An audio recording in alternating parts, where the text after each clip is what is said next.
اور مغل سلطنت کے خلاف ان مندروں کو سیاسی مقاصد کے لیے استعمال کر رہے تھے، جس کی خبر جب اورنگزیب کو لگی تو انہوں نے ان فتنہ گروں کے خلاف بھرپور کارروائی کا فیصلہ کیا۔ ان کے خلاف کریک ڈاؤن شروع کر دیا اور جو مندر اور یہ ست نامی جہاں جہاں ملوث پائے گئے ان کے خلاف کارروائی کی گئی، اور اس کارروائی میں اورنگزیب نے پورے ہندوستان میں گنتی کے چند مندروں کو توڑا۔ آڈرے ٹرسچکی لکھتی ہیں کہ یہ ایک غلط فہمی ہے، ہزاروں منادر توڑے، ان کے حکم سے براہ راست چند منادر ہی توڑے گئے۔ اگر انہوں نے ایک دو مندر توڑے تو کئی مندروں کو عطیہ بھی دیا، اور توڑے جانے والے بھی یہ سب وہی مندر تھے جو اصل میں مندر کی آڑ میں مغل سلطنت کے خلاف بغاوت اور بے امنی پھیلانے کے ذمہ دار تھے۔ اور یہ کوئی انوکھی بات نہیں تھی، ماضی میں ہندو بادشاہوں نے بھی ایسے مندروں کو نہ صرف توڑا بلکہ ان کو توڑ کر ان کی مورتیوں کو فتح کی نشانی کے طور پر اپنے ساتھ لے گئے، اور اس بات کو معروف امریکی مورخ رچرڈ میکسویل ایٹن نے اپنی تحقیق میں ثابت کیا ہے۔ وہ لکھتے ہیں کہ مندروں کو نشانہ بنانے کے کئی واقعات تاریخ کی کتابوں میں بھرے پڑے ہیں۔ خود ہندو حکمران جہاں مندروں کی تعمیر میں حصہ لیتے تھے، وہیں اپنے مخالف حکمرانوں کے مندروں کو نشانہ بھی بناتے تھے، خاص کر ان مندروں کو جو مقامی حکمرانوں کی سرپرستی میں چلتے تھے اور ان کی سیاسی طاقت کا مرکز سمجھے جاتے تھے۔ حملہ آور ہندو حکمران ایسے مندروں میں موجود مرکزی مورتی کو یا توڑ دیتے تھے یا اس کو جنگ میں فتح کی نشانی کے طور پر اپنے ساتھ لے جاتے تھے۔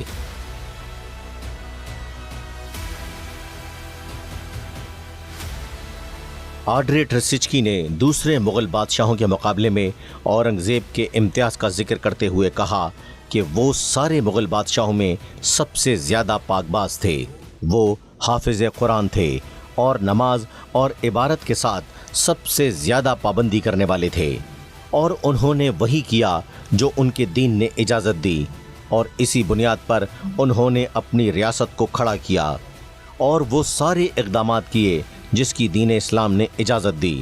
انہوں نے ہندوؤں کو ذمیوں کے طور پر شمار کیا تھا جو اسلامی قانون کے تحت محفوظ طبقہ ہے، اسی لیے انہوں نے غیر مسلم مذہبی رہنماؤں اور اداروں کو تحفظات دینے میں اسلامی قانون کی پیروی کی۔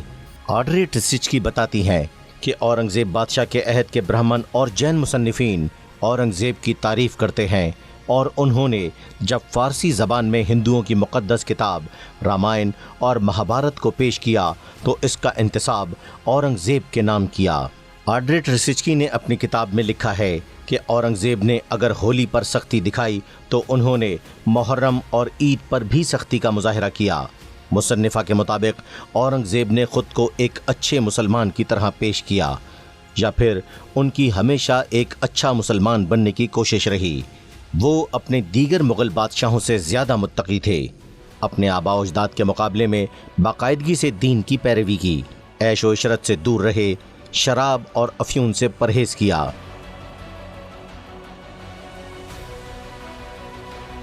1660 کی دہائی میں اورنگزیب نے قرآن حفظ کیا۔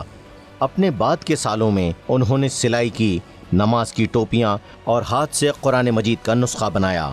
ہندوستان ایک کاشتکار ریاست تھی۔ اورنگزیب عالمگیر نے سب سے پہلے کسانوں کے لیے اقدامات کیے اور پورے ملک میں سختی سے فرمان جاری کیے۔ انہیں سختی سے ہدایات دیں کہ مالگزاری میں اسلامی اصول کی پابندی کی جائے، کیونکہ اسلام نے کسانوں کو بہت سہولتیں فراہم کیں۔ اورنگزیب عالمگیر نے فرمان میں لکھا کہ خبردار، کہیں رعایا کے کسی فرد سے اتنی مالگزاری نہ لینا جو اسے تباہ کر دے، صرف اتنی مالگزاری لو جتنی اسلام اجازت دیتا ہے یا جتنی کاشتکار آسانی سے ادا کر سکے۔ اقتصادی حالت سنوارنے کے لیے اورنگزیب عالمگیر نے احتساب قائم کر کے لوٹ مار، ناجائز نفع خوری کو روکا، لین دین میں باقاعدگی پیدا کی، منڈیوں کی نگرانی کی، محصولوں میں توازن پیدا کیا، مالگزاری کی مناسب شرحیں مقرر کیں، اجارہ داری کو روکا، صنعتوں کی حوصلہ افزائی کی، درآمد برآمد میں توازن قائم کیا۔ اس کے سوا سرکاری ملازمین جو ہر ملک کی اقتصادی زندگی پر بہت گہرا اثر ڈالتے ہیں، مناسب تنخواہیں دیں، پورے ہندوستان میں صنعتیں لگائیں۔ اتنی زبردست معیشت تھی کہ اس کا اندازہ اس بات سے لگایا جا سکتا ہے کہ اس دور میں دنیا کا امیر ترین تاجر پیر جی بوہرا کا تعلق ہندوستان سے تھا۔ اس کے تجارتی تعلقات اس وقت کی معلوم دنیا سے بہت گہرے تھے۔ اورنگزیب عالمگیر نے تعلیم کے لیے پوری سلطنت میں تعلیم کو مفت کر دیا۔ اساتذہ بھرتی کیے گئے جن کی تنخواہیں سرکاری خزانے سے دی جاتیں، جبکہ ملک میں جگہ جگہ بڑے بڑے مدارس کھولے۔ ان میں پڑھنے والے تمام طلباء کو ایک وظیفہ دیا جاتا جو ایک آنے سے شروع ہوتا اور جوں جوں وہ تعلیم کے میدان میں آگے بڑھتا اس کے وظیفے میں اضافہ ہوتا اور 8 آنے تک پہنچ جاتا۔ اس زمانے کے حساب سے یہ بڑی رقم تھی۔ تمام ملک میں خاص ہدایت کی گئی کہ ملک کے ہر بچے کو تعلیم کے زیور سے آراستہ کیا جائے۔ سرکاری تعلیم گاہیں قائم کرنے کے ساتھ اورنگزیب عالمگیر نے انفرادی تعلیمی اداروں کی بھی سرپرستی کی، اور جہاں کہیں کسی صاحب دل نے کوئی بڑی تعلیم گاہ قائم کی، اورنگزیب نے اس کے اخراجات کو پورا کرنے کے لیے وسیع جاگیر وقف کر دیں۔ احمد آباد میں اکرام الدین خان نے ایک بڑا مدرسہ بنایا تو اورنگزیب نے اس مدرسے کے نام پورے 2 گاؤں وقف کر دیے۔ یوں تو اورنگزیب کے زمانے میں ہر بڑا شہر علم کا مرکز تھا، مگر ٹھٹا، جونپور، سیالکوٹ اور دہلی کو بہت بڑے علمی مراکز کی حیثیت حاصل تھی۔ صرف ٹھٹا میں 400 بڑی درسگاہیں تھیں، جبکہ دہلی، سیالکوٹ، جونپور کی درسگاہوں کی تعداد سینکڑوں میں تھی۔ اورنگزیب عالمگیر نے عدل و انصاف کا بہترین نظام قائم کیا۔ ہر ضلع میں عدالتیں قائم کی گئیں، جہاں کم از کم 3 قاضی تعینات کیے گئے اور ہر قاضی کے ساتھ ایک مفتی ہوتا۔ یہ عدالتیں ہر ماہ کی رپورٹ اپنے گورنر کو جمع کرانے کی پابند ہوتیں۔ ان عدالتوں کے علاوہ دیوان مظالم بھی قائم کیا گیا تھا، جو براہ راست مظالم یا دیگر مقدمات سنتا۔ دیوان مظالم اور عدالتیں اس بات کے پابند تھے عوام کی شکایات سے اورنگزیب عالمگیر کو آگاہ کریں۔ اگر کسی مقدمے میں تاخیر ہو رہی ہوتی تو وہ گورنر اس معاملے کی نگرانی کرتا، جبکہ گورنر پر براہ راست بادشاہ عالمگیر نگاہ رکھتے۔ مجال نہیں تھی کہ عدالتی معاملات میں کوئی تاخیر یا کوتاہی ہو جائے، کیونکہ ان معاملات کو براہ راست اورنگزیب عالمگیر خود دیکھتے۔ عوام اگر ان عدالتوں کے فیصلے سے مطمئن نہیں ہوتے تو وہ گورنر اور بادشاہ کے دربار میں اپیل کا حق رکھتے۔ اورنگزیب عالمگیر کو انسانی جان اس قدر عزیز تھی کہ کوئی بھی قاضی یا گورنر اس وقت تک کسی بھی ملزم کو قتل یا پھانسی نہیں دے سکتا تھا جب تک بادشاہ اس کی 3 بار منظوری نہ دے دے۔ اسی دور کا ایک واقعہ ہے کہ اورنگزیب کی خالہ ان کے وزیر اعظم اسد خان سے بیاہی گئیں۔ ان کا نواسہ مرزا افتخار تھا۔ اس کے بارے میں اورنگزیب کو اطلاع ملی کہ ہندو مسافر کی نئی نویلی دلہن کو اپنے گھر میں قید کر لیا تھا، جس پر عدالت نے فوری کارروائی کرتے ہوئے دلہن کو بازیاب کرا لیا۔ عاقل خان جو اس وقت دہلی کے حاکم تھے، انہوں نے یہ سارا واقعہ اورنگزیب عالمگیر کو لکھ کر بھیجا۔ اورنگزیب عالمگیر نے جب یہ سنا تو فوری طور پر وزیر اعظم اسد خان کو فرمان جاری کیا، اس گھٹیا انسان کو 50 کوڑے مارے جائیں، کوڑے بھی وہ جس میں کانٹے اٹکے ہوں، اور اس کو فوری طور پر دہلی کے قلعے میں بند کر دیا جائے، اور اس ذلیل انسان کے مکان کے باہر 50 سپاہی ہر وقت تعینات کریں تاکہ یہ بھاگ نہ سکے۔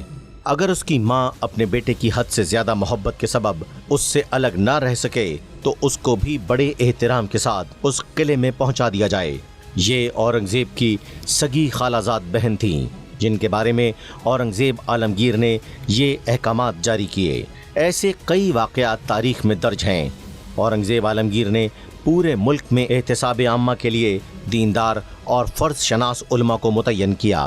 اس کے علاوہ شراب، بھنگ، افیون، فحاشی، حتیٰ کہ گانے والی طوائفوں تک کو حرمت عطا کی۔ پوری سلطنت میں کوئی جگہ ایسی نہیں رہی جہاں اعلانیہ بدکاری، بدمستی کی جاتی ہو۔ ایک طرف تو اورنگزیب عالمگیر نے یک قلم ان تمام فواحش کو روک دیا تھا، اور اپنی ذات پر تو اس قدر سخت پابندیاں لگا دی تھیں کہ اچھی صورت کے اچھی آواز کے لڑکے لڑکی سے کوئی بول نہ سنا، کبھی کوئی ایسی تفریح نہ کی جو اخلاق عامہ کو متاثر کر سکے۔ اورنگزیب عالمگیر نے اخلاق عامہ کو سنوارنے کے لیے اپنی طاقت سے بڑھ کر پرہیز کیا۔ عوام کو خواص کے سامنے ایسا عملی نمونہ پیش کیا کہ شاہی تخت پر بیٹھ کر بھی ایسی پاکیزہ زندگی گزاری جا سکتی ہے۔ 91 سال کی عمر میں مغل سلطنت کو اپنے عروج پر پہنچانے والے اورنگزیب عالمگیر احمد نگر میں بیمار ہوئے۔ اسی علالت کے دوران ہندوستان کی مسلمان قوم اس عظیم مغل رہنما سے محروم ہو گئی، جس کے بارے میں غیر مسلم متعصب ہندو مورخ جدوناتھ سرکار نے بھی گواہی دی ہے۔ وہ لکھتے ہیں، اورنگزیب عالمگیر کے بارے میں لوگوں کو یقین ہو گیا تھا کہ وہ ولی اللہ تھے جو معجزے دکھا سکتے ہیں، اور انہوں نے اپنے اعمال و افعال سے اس خیال کو مستحکم کیا۔ یہ تھے امیر المومنین فی الہندیہ، نور و شہنشاہ تخت و سلطنت الہندیہ والمغلیہ، السلطان الاعظم والخاقان المکرم، المجدد الاعظم، شیخ الاسلام والمسلمین، بادشاہ و غازی حضرت العلامہ ابو المظفر محی الدین محمد اورنگزیب عالمگیر رحمۃ اللہ علیہ۔